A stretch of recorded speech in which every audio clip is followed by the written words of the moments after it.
Hey, so today is our last day of Lesson 5, Unit 1. Let's get started. So what you're going to need is your notebook, a pencil, and your lesson book. We are going to be in page 40 and 41. You're going to need, we are going to multiply scientific notation with standard form as well. And so we're going to use our knowledge from Lesson 4 and Lesson 1, because we're doing exponent rules as well, while we're doing this lesson. So let's get started. Look at this problem. I want you to pause the video and I want you to write down all the things that you notice and that are important in this problem. Go. Okay, so let's see what you notice. Did you notice it says multiply? Hopefully you did. Did you notice there's a multiplication symbol here? Okay, I've got a parenthesis here, probably because I got one right there too covered up. Okay, so if I'm looking at this and I know what we've been learning and I know where we're going today, what do you think this guy's written in? What form? Good, hopefully you said scientific notation. What about this one? How do you know this one is not written in scientific notation? What kind of gave it away? Maybe because there wasn't a times in the middle and there wasn't a small number that looks, maybe it could be to a power of 10, right? Okay, so let's see what we've got. Oh man, that looks kind of scary, huh? So we are going to multiply and they don't look the same, do they? No, they don't. So let's take this. We're going to try something different today. So we're going to estimate our answer before we multiply our answer. And that's, it helps us to figure out, hey, are we on the right track? A lot of times the answer choices in the test are going to be ways that you can mess it up. So if you added when you should have multiplied, my answer will not be anywhere close. And so when I look at my answer choices, if my estimate is off, then my answer, I know that I've messed up somewhere. So especially when we're multiplying, because we make some simple mistakes. And so maybe this, a lot of times estimation helps us catch our mistakes. So let's estimate. Now, this one is written in scientific notation. He's ready to go, right? When we looked at adding and subtracting in day 1 and day 2, were we allowed to add and subtract when they were in different forms? We weren't allowed, right? And we had to convert them. So I'm going to do the same thing with this one. I want them to be the same. And I know that with multiplication, we have exponent rules. That's what helps us out, helping us eliminate all those zeros, right? So let's convert this guy first, okay? Pause my video and convert him in scientific notation. Go. Okay, let's see how you did. Did you move your decimal 2 places over? Whoops. Let me write it correctly too. Okay. And did you give me an exponent of a -2? Sweet. Good job. Okay, that's reviewing lesson 4 also. So you'll get ready for your unit test. So let's go ahead and estimate here. Let's round this guy. Yes, I would round him to a 6. Okay. Bring all that down. And then we're going to round this one. Hey, yeah, that one was easy. He's just 8. Okay. So knowing what you learned way back in elementary school, we learned commutative and associative. So commutative, I can move all my numbers around and I can group them together associatively. And that comes in handy over here during this. So I want to show you how this works. Just like we did in lesson 4, I can take my 6 and my 8. Oh, that's not an 8. I can take my 6 and my 8 and commutatively move them over, and I'm regrouping them with associative.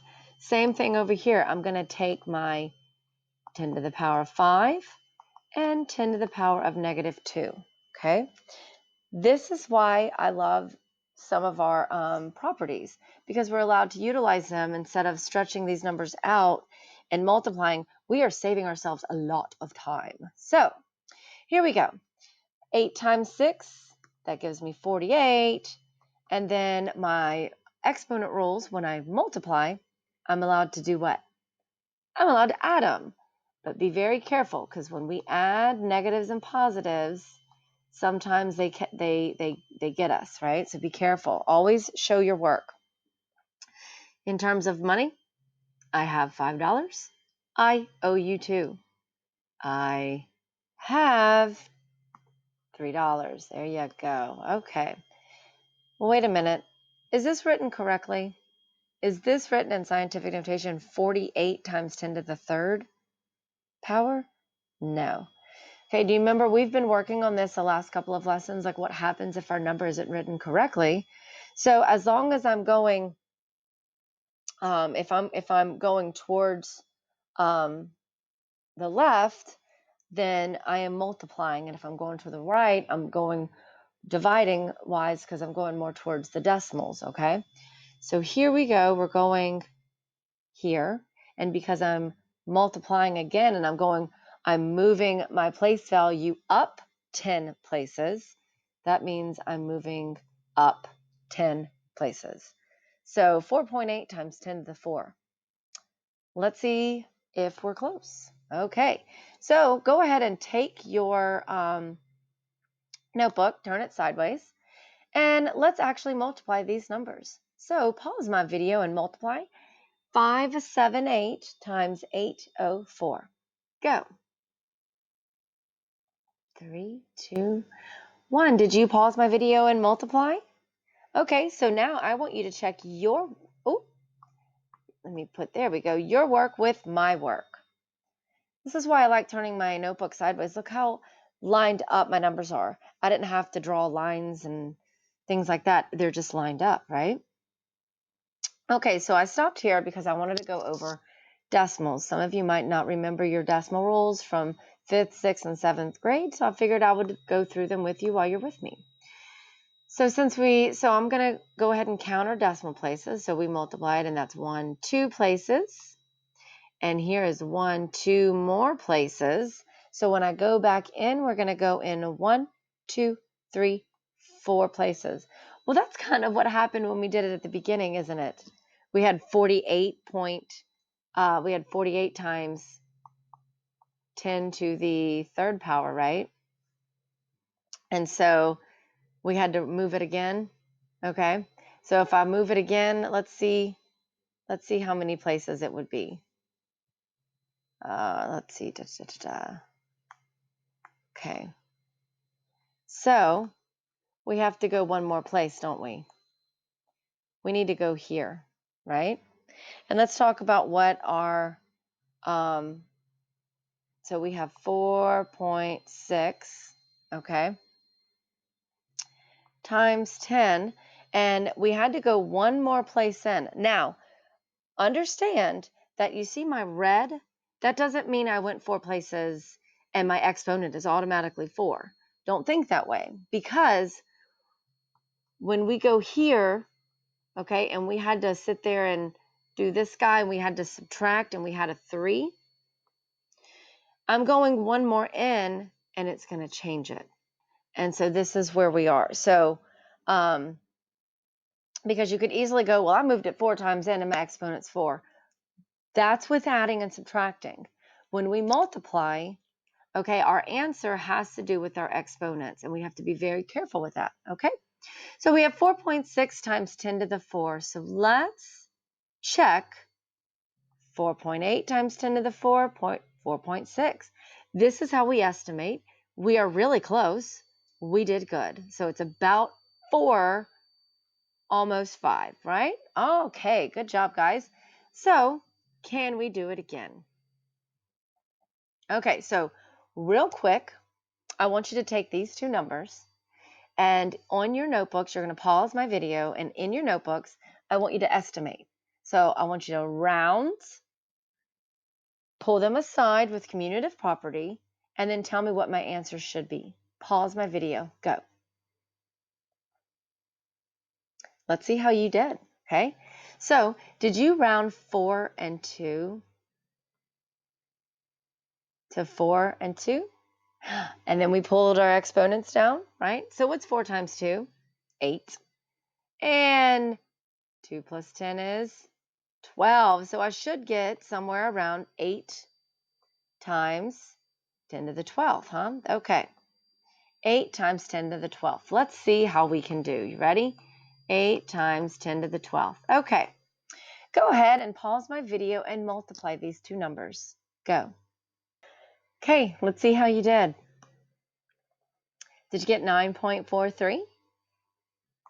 All right, so 9.43 times 10 to the 12. Awesome. So we are close to 8, and excellent job, guys. Okay. All right, so how do you feel so far? Good. Okay, so we have 2 more problems left. This is the try it section, okay? And I do want you to be careful. So the one we just did, I didn't have to move my exponents. I just wanted to see and just check your multiplication, your understanding of multiplying before we went here. So what I want you to do is I want you to work really hard in your notebook, and I want you to pause my video and work it out. Remember, we are multiplying, okay? And so I'm going to read the question number 14. It says, the world's thinnest computer chip is 7.5 times 10 to the negative 3 millimeters thick. What would the height of a stack of 3 times 9 to the 10 to the ninth chips be? So pause my video in your notebooks, multiply them. Be very careful with your exponents. Go. Okay, let's see how you did. Okay, I'm going to uncover the answer. How'd you do? Okay, so let me see. If you had 22.5 times 10 to the 6th power, you were close. Okay, that's what happens when I multiply and then I add my exponent. But guess what you forgot to do? You forgot to move your decimal and move your power. Very close though. Okay, 15. Are you ready? Pause my video after I read it. The speed of a garden snail is about that 8.3 times 10 to the negative 6 miles per second. If a garden snail moves at this speed in a straight line for 3.6 times 3 seconds, how far will the snail travel? Pause my video and multiply these guys. Go. Let's see how you did. Are you ready for me to reveal it? Dun, dun, dun, dun. How'd you do? Okay. All right. So same thing, but this time it was kind of in the opposite order, wasn't it? So if I subtract negative 6 and negative 3, if I add, I'm sorry, I'm going cuckoo. If I add these two, don't I get a negative 3? Exactly. And so you had this as your answer originally. The only difference is that when I move it, I have to remember that I'm adding, okay? Because I'm moving up a 10. I'm moving up my place value. So moving up in negatives would give me a negative 2. Okay, this one's a doozy, but I think y'all did really good. How do you feel so far? Well, you just finished lesson 5 in unit 1. So good job, guys. Give yourselves a pat on the back, and I will see you in unit 2. Bye, guys.